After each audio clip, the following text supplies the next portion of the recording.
Jinping Moscow से लौट चुके हैं, लेकिन अपने पीछे छोड़ गए हैं वो शांति प्रस्ताव, जिसमें शांति की दूर दूर तक उम्मीद नजर नहीं आती। उल्टे अमेरिका ने चीन के इस प्रस्ताव को चालबाजी का प्रस्ताव कहकर ठुकरा दिया है।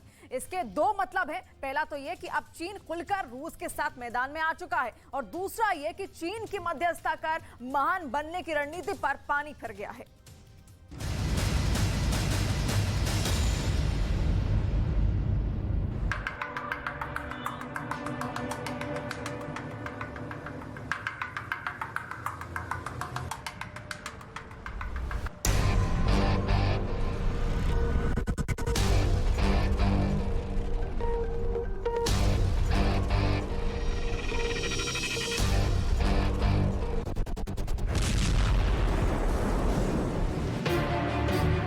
युद्ध में शांति की बातें भी तबाही वाली आंधी सी चलती हैं।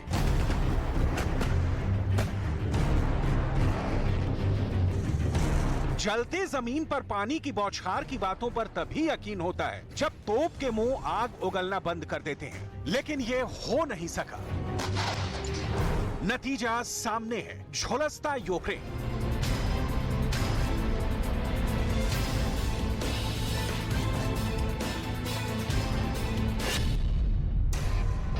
गोल्डन डोर से बाहर आते राष्ट्रपति पुतिन रेड कारपेट पर शी जिनपिंग का स्वागत करते हैं।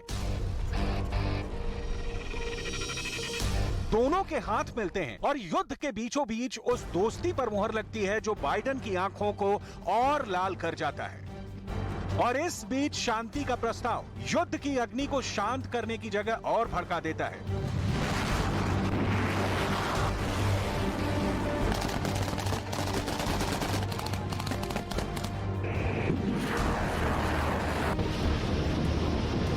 शांति की हवाई बातें, साल भर से यूक्रेन को मिले जख्मों पर फिलहाल राहत की बूंद नहीं, नमक का छिड़काव लगता है।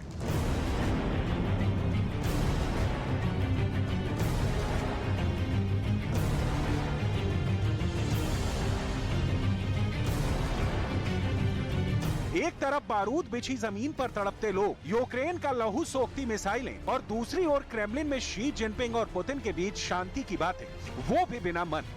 जिसका डर था वही हुआ। मशीन गन की गोलियों के वेग में शांति की बातें बह गईं।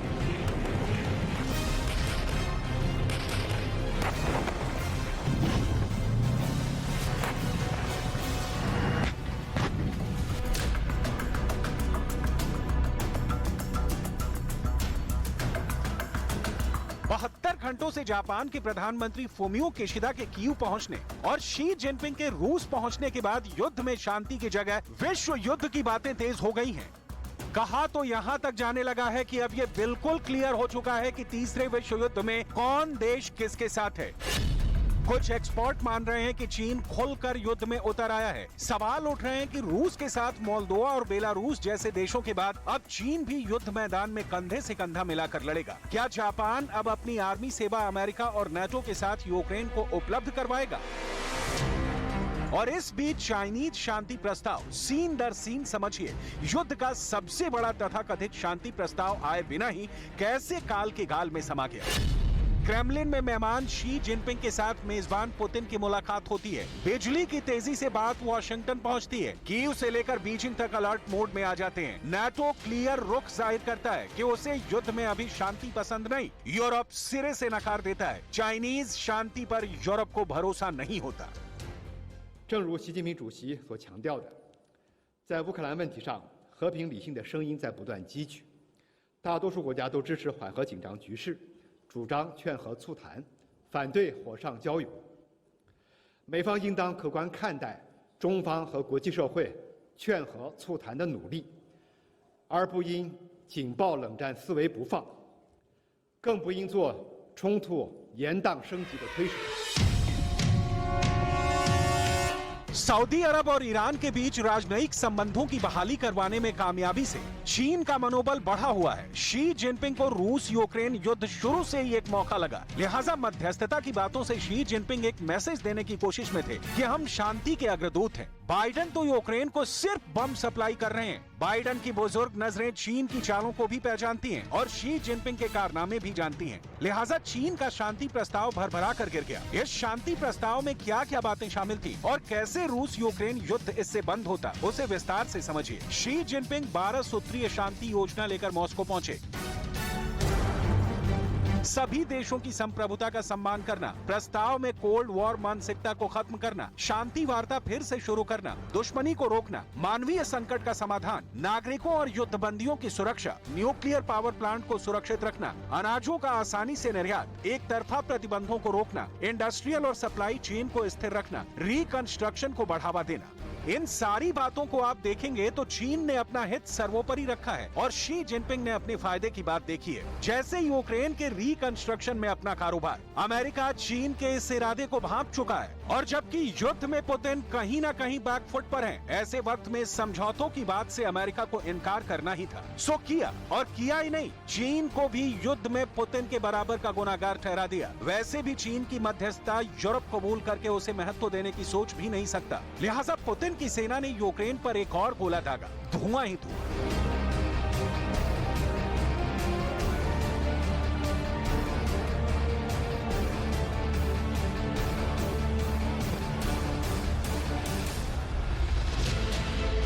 चीन चीख चीख कर कहता है कि उसने रूस को युद्ध के बीच किसी तरह का कोई हथियार सप्लाई नहीं किया, जैसे कि अमेरिका ने किया और कर रहा है। लेकिन चीन की बातों का फिर भी भरोसा नहीं होता। आखिर क्यों? यूक्रेन के राष्ट्रपति वोलोदिमीर ज़ेलेंस्की शी जिनपिंग से शांति प्रस्ताव चाहते हैं ताकि युद्ध बंद हो सके और रूस भी शी जिनपिंग पर भरोसा जता रहा है।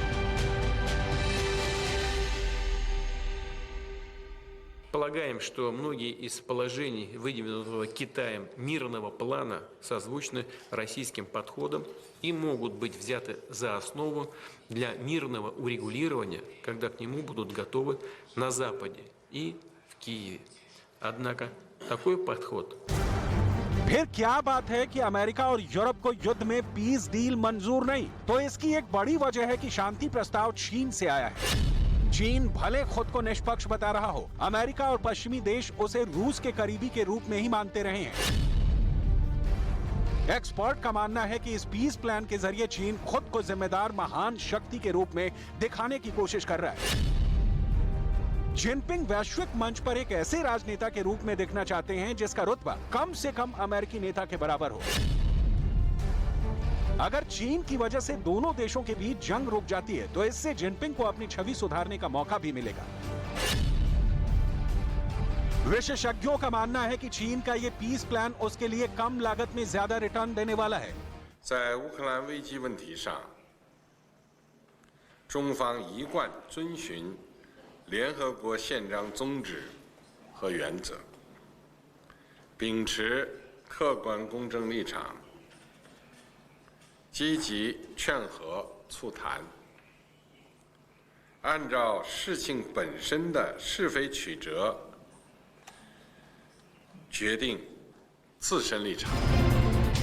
चीन दोहरी चाल का उस्ताद है, इधर भी और उधर भी। चीन ने रूस को ड्रोन सप्लाई किए हैं, ये पश्चिमी मीडिया बताती है, लेकिन चीन इससे इनकार करता है। जबकि सच ये है कि पुतिन और शी जिनपिंग दोनों के बीच कुछ न कुछ युद्ध के पहले भी पकता रहा है, जिस पर अमेरिका की पैनी नजर रही है। लिहाजा यूक्रेन के चीन वाले शांति प्रस्ताव पर बहुत उत्सुक होने के बावजूद बाइडन किसी भी कीमत पर इस पर मुहर नहीं लगने देंगे, जिसका संकेत एंटनी ब्लिंकन ने बहुत लाउड एंड क्लियर दे दिया है।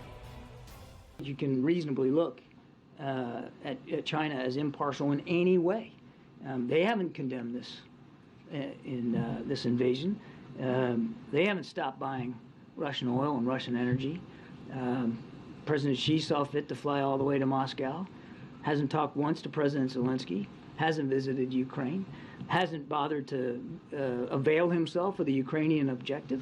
And he and his regime keeps parroting the Russian propaganda that this is somehow a war of the West on Russia, that it's some sort of existential threat to Mr. Putin.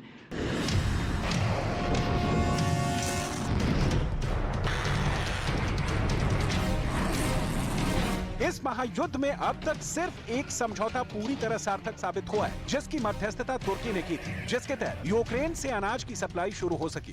उसके बाद सिर्फ और सिर्फ लड़ाई, रक्तपात, चीख और पुकार ही Ukraine में पिछले 13 महीनों से सुनाई दे रही है। शांति की कहीं कोई उम्मीद अब भी नजर नहीं आ रही। उल्टे परमाणु बम गिराने की आशंका के बीच युद्ध घोर अंधकारमय भविष्य की ओर मुखातिब है।